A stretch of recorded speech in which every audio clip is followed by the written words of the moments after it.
folks, we're almost to downtown Nashville.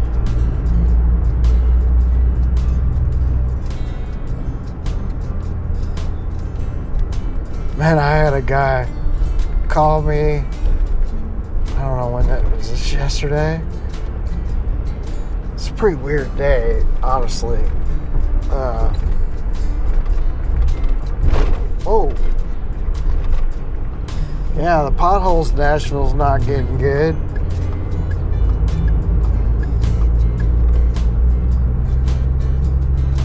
Yeah, this guy called me, and so the story is, like, I did a show with Colt Ford down near Lake Okeechobee, and it was a mud bog, and there was this guy.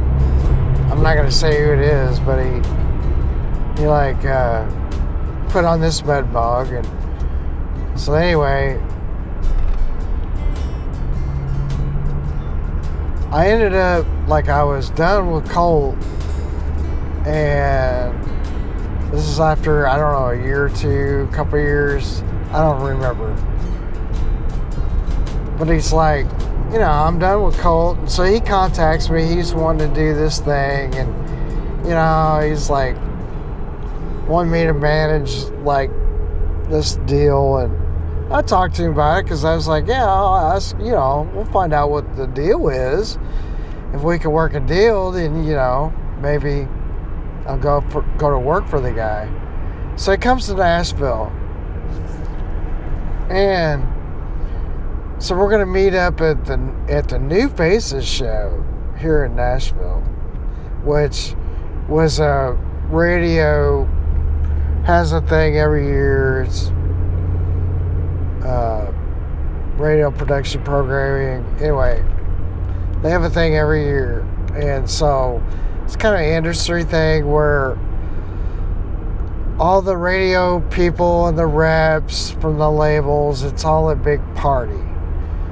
But it's where to showcase some of their new, the new stuff, and this is our deals for the year. I mean, it's really just a big reason to party or to do business. And they have different seminars, and man, wow. I don't know if you saw that one, but they just jumped out of there and jumped back in. Now we're going downtown. I don't know how much of this we can see anymore. But it's over there to the left.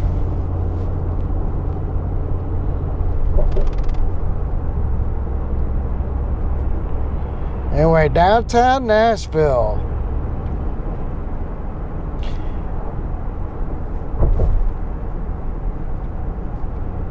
Alright, so back to this guy.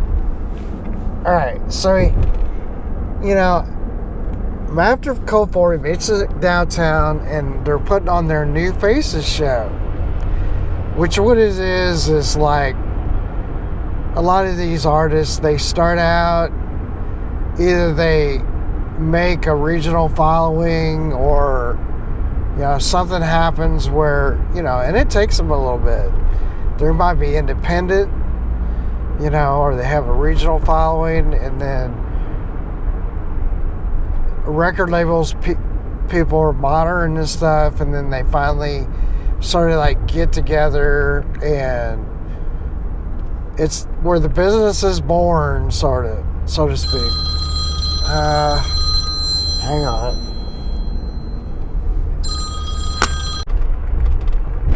Oh. Yeah, the potholes in Nashville's not getting good. The story is, like, I did a show with Colt Ford down near Lake Okeechobee, and it was a mud bog.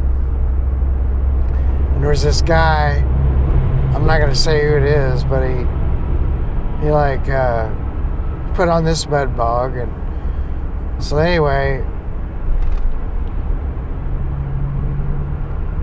I ended up, like, I was done with Colt, And this is after, I don't know, a year or two, a couple years.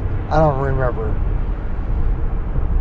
But he's like, I'm done with Colt. And so he contacts me. He's wanting to do this thing. And, he's like, wanting me to manage, like, this deal. And I talked to him about it because I was like, yeah, I'll ask, we'll find out what the deal is. If we can work a deal, then, maybe I'll go to work for the guy. So he comes to Nashville. And so we're going to meet up at the New Faces show here in Nashville, which was a radio, has a thing every year. It's radio production programming. Anyway, they have a thing every year. And so it's kind of an industry thing where all the radio people and the reps from the labels, it's all a big party. But it's where to showcase some of their new, the new stuff, and this is our deals for the year.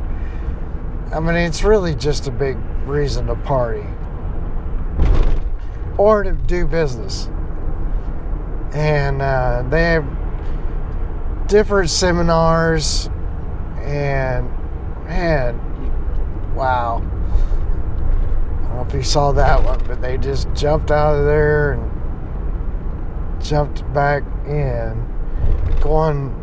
Now we're going downtown. I don't know how much of this we can see anymore. But it's over there to the left.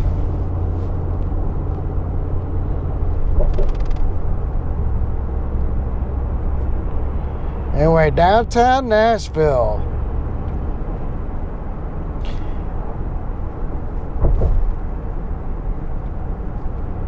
Alright, so back to this guy. Alright, so he, after Cold 40 meets downtown, and they're putting on their New Faces show. Which what it is like a lot of these artists, they start out, either they make a regional following, or something happens where and it takes them a little bit. They might be independent, or they have a regional following, and then record labels people are monitoring this stuff, and then they finally sort of get together, and it's where the business is born, sort of. I'm thinking this guy, so you have to, at that radio seminar, you have to be, you purchase, all the labels they purchase, and all the radio people, the radio stations, they all purchase, it's like a pass. It costs money. And then, they have, hotel rooms they have to pay for.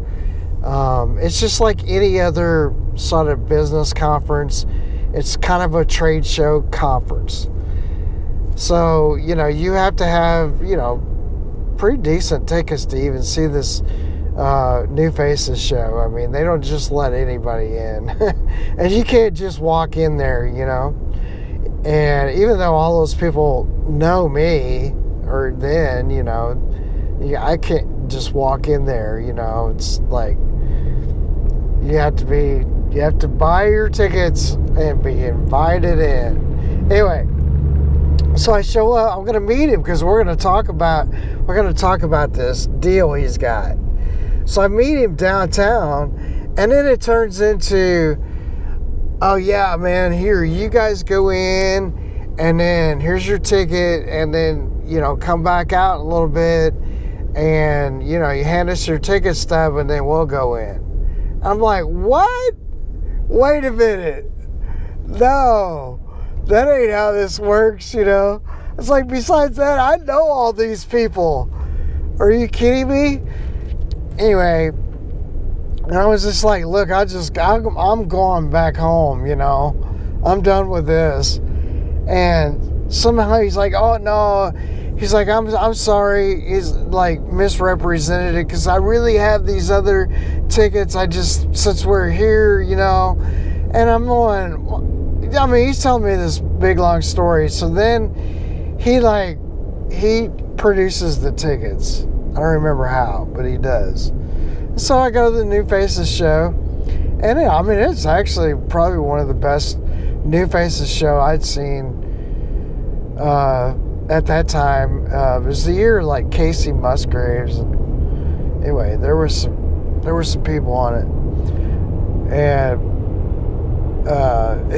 even guys I knew, like Florida Georgia Line. That was the year they didn't even have their song out yet, or it was just getting ready to be released, and that was when all the radio people heard it and was like, yeah, it's a hit song.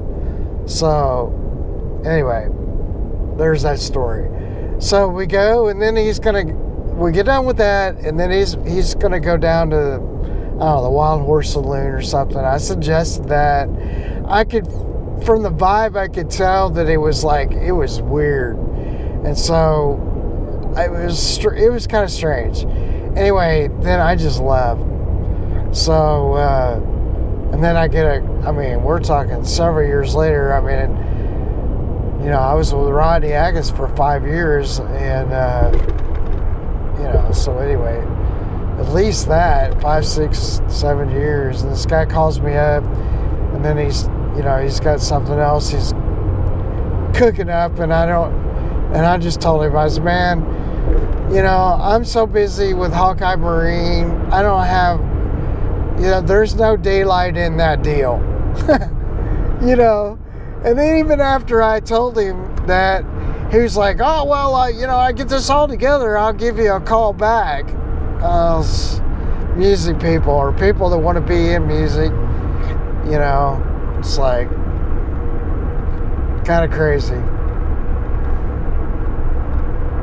Wish him the best, but I don't know if he meant to, he's just doing everything he can do to somehow make a deal.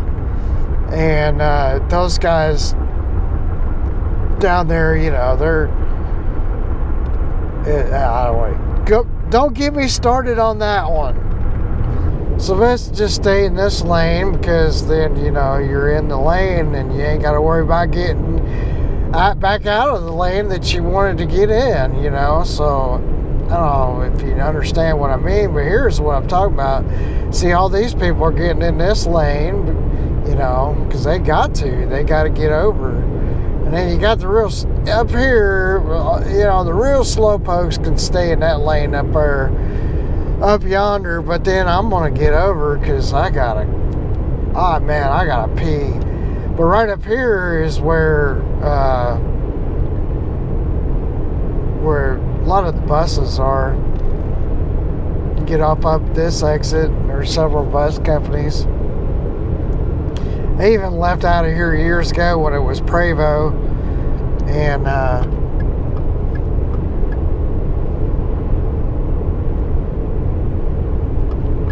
get over, dude. Yeah, up here it was Prevost.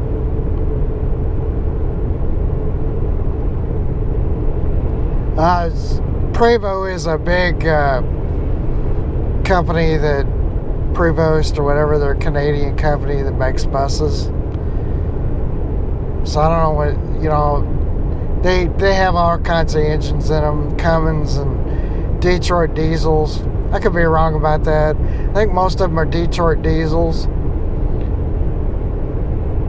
Then they got a generator on them. They can run the gambit. They're all diesel though.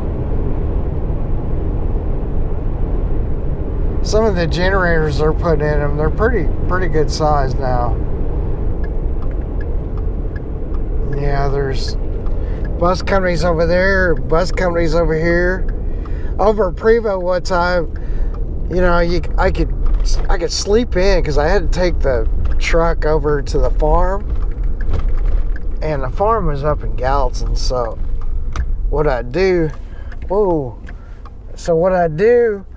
sometimes is that, you know, we'd ride the bus back in and it had power water hookup, so you could sleep in if you was real tired, and then you get up and so you know, like if you had a short trip and it was only 2 or 3 hours, but it's like you've been working all day, you don't want to get back to Nashville and then, you know, a couple hours you got to get up and get back out of there. So I was sleeping in, and of course my bus driver didn't tell me this, but I'd been sleeping in, and then I heard the bus fire up, and I'm like, what in the world? And I knew he'd been taking it up to Kentucky because he, you know, anyway, he'd been taking it up there to get some, like a water tank or something worked on. And anyway, man, what happened was, like, the bus company was going to work on it. So what they did was I'm going to go over here. What they did was that guy jumped in there and started that bus up. Well, I didn't want to put him up, let it get up on a lift, or he was leaving to go up to Kentucky, and I'm stuck in there, you know. So what I did was I walked up there, and Leon had a big old broyhill, and I just plopped down in that broyhill and looked over at that guy. Man, he jumped out of his skin because he was like, he didn't know anybody was on the bus. Totally freaked him out, man. Anyway, I was like, whoa, he was going on. He was like grabbing the wheel, and I was like, whoa, easy now, you know. Don't wreck us. So anyway, I rode up like the next exit with him. He turned around, dropped me off. I think he was just test driving it. Yeah, and then the other time, whenever I did sleep in, they put it up on a man lift, and it was about 8 feet in the air, and I opened the door, almost dropped out of the ground. Yeah, that wasn't good. Anyway.